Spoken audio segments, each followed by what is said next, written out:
Good morning प्यारे बच्चों। प्यारे बच्चों, आज हम लोग की टॉपिक है फर्स्ट लॉ ऑफ मोशन। आज हम लोग की टॉपिक है सेकंड चैप्टर में force and law of motion में फर्स्ट लॉ ऑफ मोशन। और फर्स्ट लॉ ऑफ मोशन में हम क्या देखेंगे कि फर्स्ट लॉ ऑफ मोशन के पहले हम लोग देख लिए, क्या क्या देख लिए थे? हम लोग पढ़े थे distance, displacement, velocity, speed, acceleration, equation of motion. इतनी कंडीशन को हम लोग देख लिए थे। अब इसके बाद अब हम लोग को देखना है हम लोग देखें फोर्स। फोर्स में आपको तो अभी हम लोग ने एक्सेलरेशन पढ़ने के बाद, अब एक्सेलरेशन के बाद हम लोग देखे equation of motion. Equation of motion को ग्राफिकली प्रूफ किया गया। अब उसके बाद आप लोग की टॉपिक है फोर्स। फोर्स में आप लोग को हम बताएं कि फोर्स किसी भी ऑब्जेक्ट पे अप्लाई करने के बाद उसमें दोनों कंडीशन अप्लाई हो सकती है। ऑब्जेक्ट मूव भी कर सकता है, रेस्ट में भी आ सकता है। अगर मूविंग है तो फोर्स अप्लाई करने के बाद उसकी वेलोसिटी और फास्ट हो सकती है। अपोजिट फोर्स अप्लाई करने के बाद उसकी वेलोसिटी और स्लो हो सकती है, रेस्ट में भी आ सकता है एंड सो ऑन। मीन्स उसको हम बैलेंस अनबैलेंस फोर्स के नाम से देखें। अब हम लोग की नेक्स्ट टॉपिक है first law of motion. First law of motion की बात कर रहे हैं। तो अब फर्स्ट लॉ ऑफ मोशन है क्या? आपका जो फर्स्ट लॉ ऑफ मोशन है ये है क्या? फर्स्ट लॉ ऑफ मोशन में से पहले एक साइंटिस्ट अरस्तु, जिसकी इंग्लिश है अरिस्टोटल, आप पढ़ेंगे इसको, हिंदी में पढ़ते हैं, इनका नाम है अरस्तु, इंग्लिश में देखेंगे तो अरिस्टोटल। तो इसको इनका नाम हिंदी में अरस्तु कहते हैं। क्या कहते हैं बेटा? इसको अरस्तु कहते हैं। अरस्तु कौन थे? A great philosopher. इन्होंने एक ग्रेट फिलासफर थे। कौन? अरस्तु इज अ ग्रेट फिलासफर। अरस्तु के अनुसार अरस्तु ने कहे कि जब किसी ऑब्जेक्ट पे अगर हम फोर्स अप्लाई करते हैं, पुश करते हैं इसको या पुल करते हैं, या पुल करते हैं, तो ये ऑब्जेक्ट कंटिन्यू मूव करता रहेगा। क्या करता रहेगा? कंटिन्यू मूव करता रहेगा। इनका कहना था कि अगर किसी ऑब्जेक्ट को हम एक बार फोर्स अप्लाई कर दिए तो वो ऑब्जेक्ट कंटिन्यू मूव करता रहेगा। एज ये उन्होंने क्या एक्सप्लेन किए? उन्होंने एक ऐसा शेप दे दिए, किसका?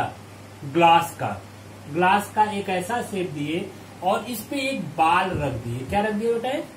बॉल रख दिए। और बाल को जैसे छोड़ते हैं, क्या करते हैं? इस पॉइंट से जैसे छोड़ते हैं तो ये बाल क्या करता है? मूव करता हुआ आगे की तरफ बढ़ता चला जाता है। बस इनका काम हो गया। अब इन्होंने क्या बताया? इन्होंने ये बताया, कौन? अरस्तु ने क्या बताया कि किसी ऑब्जेक्ट पे एक बार अगर उसको पुश कर दिया जाए या पुल कर दिया जाए तो वो ऑब्जेक्ट कंटिन्यू मूव करता रहेगा। अगर ऐसा पॉसिबल हो गया होता तो आज हम लोग को पेट्रोल डीजल की कोई जरूरत नहीं पड़ती और एक बार साइकिल पर बैठकर तो चलाकर छोड़ देते और जहां पहुंचना होता पहुंच जाते। लेकिन ऐसा पॉसिबल नहीं है। कुछ समय बाद दूसरे साइंटिस्ट गैलीलियो ने आए और गैलीलियो ने ये बताए,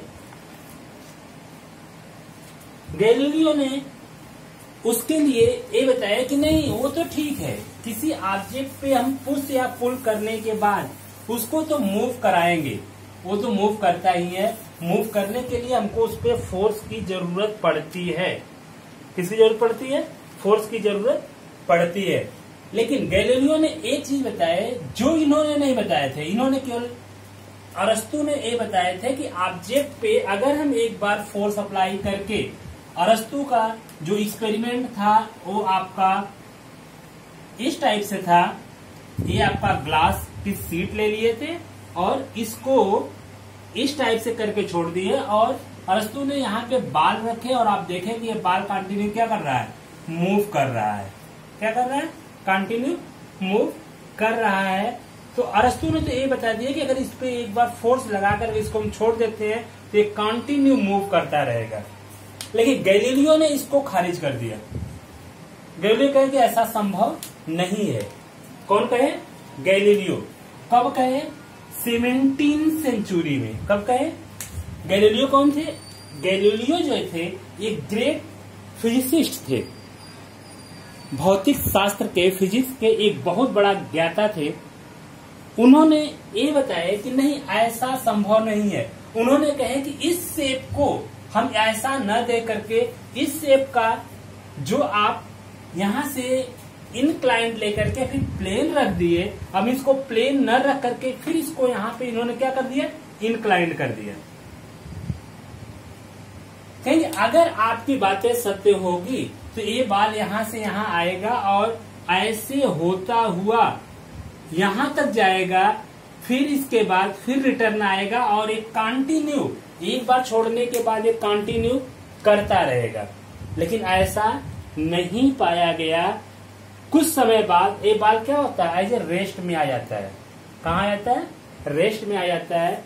तो इसके वजह से इनका, अरस्तु का जो फिलासफर थे, अरस्तु जो अपना स्टेटमेंट दिए थे कि किसी ऑब्जेक्ट को एक बार फोर्स अप्लाई करके छोड़ देने के बाद, पुश या पुल करके छोड़ देने के बाद वो ऑब्जेक्ट कंटिन्यू मूव करता है, तो इसको क्या मान दिया गया? गलत ठहरा दिया गया। और अरस्तु का यह जो एक्सप्लेनेशन था या जो उनकी व्याख्या थी उसको गलत माना गया। फिर गैलीलियो ने अपना, गैलीलियो कौन थे? एक ग्रेट फिजिसिस्ट थे। तो इन्होंने अपना एक स्टेटमेंट दिए। कब दिए? 17वीं सेंचुरी में, कि किसी ऑब्जेक्ट पे हम एक बार फोर्स लगा करके छोड़ देते हैं तो ये ऑब्जेक्ट मूव करता है लेकिन कंटिन्यू मूव नहीं करता। कुछ समय के बाद, एक बार छोड़ देने के बाद कुछ समय के बाद ये क्या होता है? रेस्ट पोजीशन में आ जाता है। इसका एक डिफरेंट शेप दिए। कुछ बुक में ए शेप मिलते हैं, कुछ बुक में और थोड़ा सा इंक्लाइन कर देंगे। करके उन्होंने देखे कि ये कुछ टाइम बाद ये बाल क्या होता है? एज ए रेस्ट पोजीशन में आ जाता है। जब रेस्ट पोजीशन में आता है तो इसका नाम इन्होंने क्या बताया? इनर्सिया। इसका नाम इन्होंने क्या दिए? इनर्सिया नाम दिए। कि ये इनर्सिया के कारण, किसके कारण? इनर्सिया के कारण ऑब्जेक्ट किस में आ जाता है? रेस्ट पोजीशन में आ जाता है। किस कारण से? इनर्सिया के वजह से। तो अब गैलीलियो ने इनर्सिया का एक प्रिंसिपल दिए। गैलीलियो ने क्या दिए? एक इनर्सिया का प्रिंसिपल दिए। तो उनमें गैलीलियो ने क्या बताए? अरस्तु और गैलीलियो के स्टेटमेंट में क्या अंतर है? अरस्तु ने केवल ये बताया था किसी ऑब्जेक्ट में फोर्स पुश और पुल करने के बाद वो ऑब्जेक्ट क्या होगा? कंटिन्यू मूव करेगा। गैलीलियो ने उसको क्या कर दिया? खारिज कर दिए। गैलीलियो ने उसको खारिज करके उन्होंने उसका नाम, इनर्सिया का नाम दिए कि वह क्या है? एक इनर्सिया के कारण ये ऑब्जेक्ट कुछ ना कुछ समय बाद किस में आ जाता है? रेस्ट में आ जाएगा। हाँ प्यारे बच्चों, तो इनर्सिया जो गैलीलियो ने इनर्सिया का नाम दिए, तो अब उन्होंने inertia of principle of inertia का प्रिंसिपल क्या दिए? According to this principle, when no unbalanced force act on the object at rest. कहने का मतलब कि उन्होंने according to this principle, inertia के प्रिंसिपल के अकॉर्डिंग बताए कि व्हेन नो अनबैलेंस फोर्स, यदि किसी ऑब्जेक्ट पे कोई अनबैलेंस फोर्स अप्लाई नहीं हो रहा है तो act on the object at rest, object कैसे होगा? रेस्ट में। ऑब्जेक्ट कैसे होगा? रेस्ट में होगा। It then it continuous in the state of rest. वह कंटिन्यूअस अपने पूरे पोजीशन में कहाँ रहेगा? रेस्ट के पोजीशन में ही रहेगा। More over when no unbalance force, यदि अनबैलेंस फोर्स नहीं है तो act on the object moving with constant velocity, यदि उस पर कांस्टेंट वेलोसिटी से वो मूव कर रहा है, then it continuous in that state of motion, continuous वो मोशन में ही रहेगा। इसका कहने का मतलब कि गैलीलियो ने जो इनर्सिया प्रिंसिपल दिए, लॉ ऑफ इनर्सिया दिए, उन्होंने क्या बताया कि उसमें उन्होंने ये बताया कि यदि कोई ऑब्जेक्ट रेस्ट पे है तो कंटिन्यूअस रेस्ट पे ही रहेगा। यदि कोई ऑब्जेक्ट कंटिन्यू मूव कर रहा है तो कंटिन्यूअस कहाँ करता रहेगा? मूव करता रहेगा, जब तक कि उस पे कोई फोर्स चेंज न किया जाए। इसके अकॉर्डिंग प्रिंसिपल ऑफ इनर्सिया को कौन दिए? गैलीलियो ने।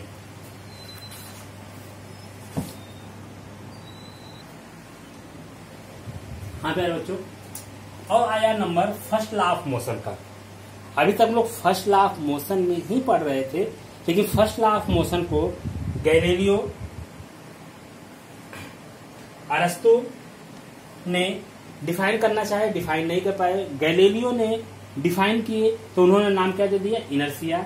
अब उसके बाद इनर्सिया का हेल्प लेकर के कौन सा मिलता है? First law of motion.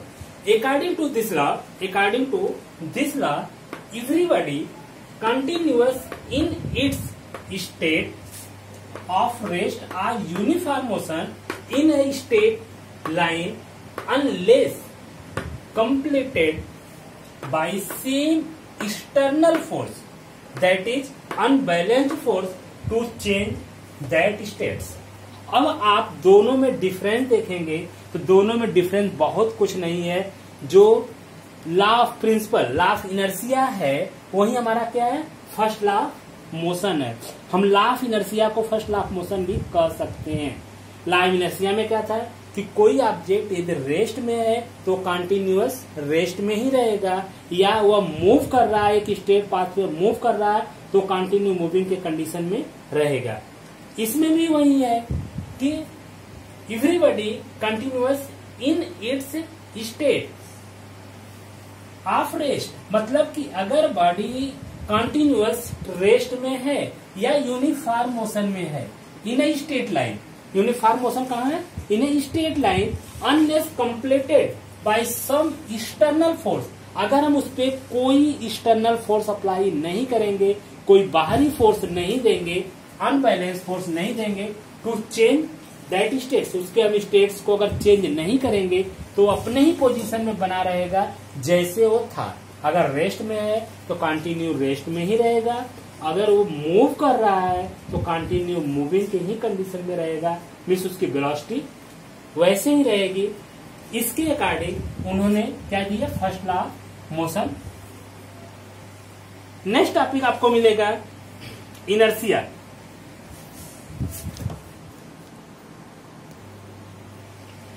हाँ मेरे बच्चों, अभी हम लोग पढ़े principal of inertia, first law of motion. अब देखो, सबसे पहले कौन बताए थे आपको? नाम बताए किसका?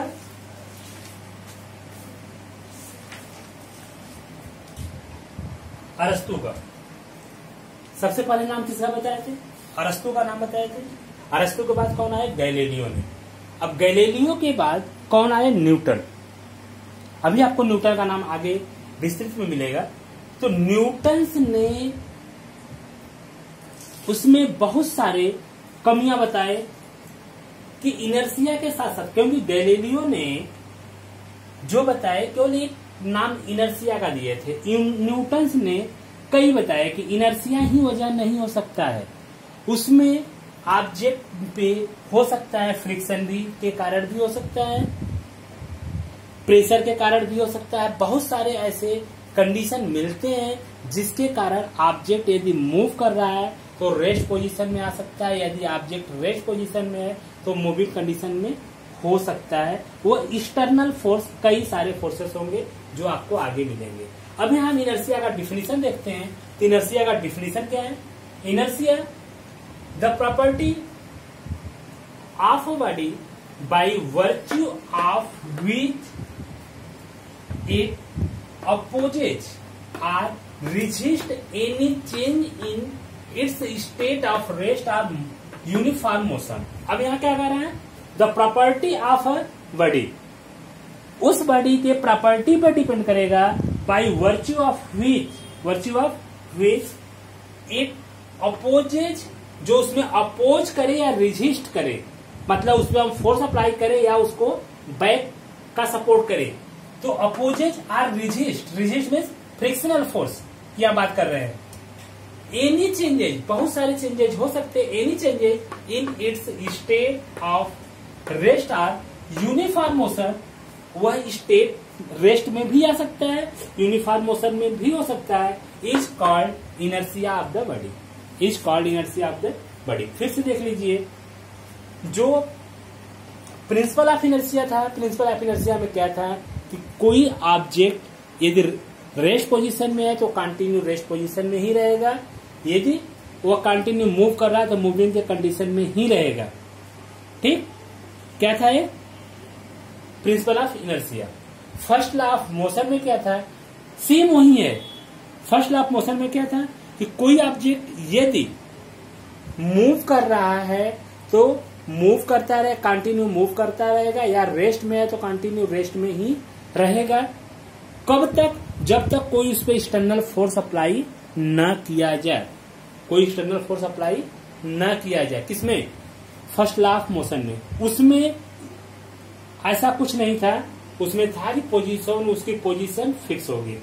यहां पे कह रहे हैं कि जो फोर्स अप्लाई हो रहा है वह किसके कारण अपोज भी कर सकता है और रिजिस्ट भी कर सकता है।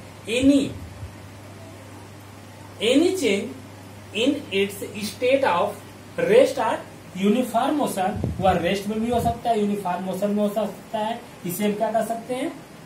Inertia of the body. इसी को Newton's first law of motion भी कहते हैं, Newton's first law of motion भी कहते हैं। आगे आप पढ़ेंगे। अब टाइप्स ऑफ इनर्शिया। इनर्शिया के कितने टाइप्स हैं? फर्स्ट है इनर्शिया ऑफ रेस्ट। फर्स्ट क्या है? Inertia of rest. सेकंड क्या है? Inertia of motion. थर्ड क्या है? Inertia of direction. इनर्शिया के 3 टाइप्स हैं। इनर्शिया ऑफ रेस्ट, सेकंड है इनर्शिया ऑफ मोशन, थर्ड है इनर्शिया ऑफ डायरेक्शन।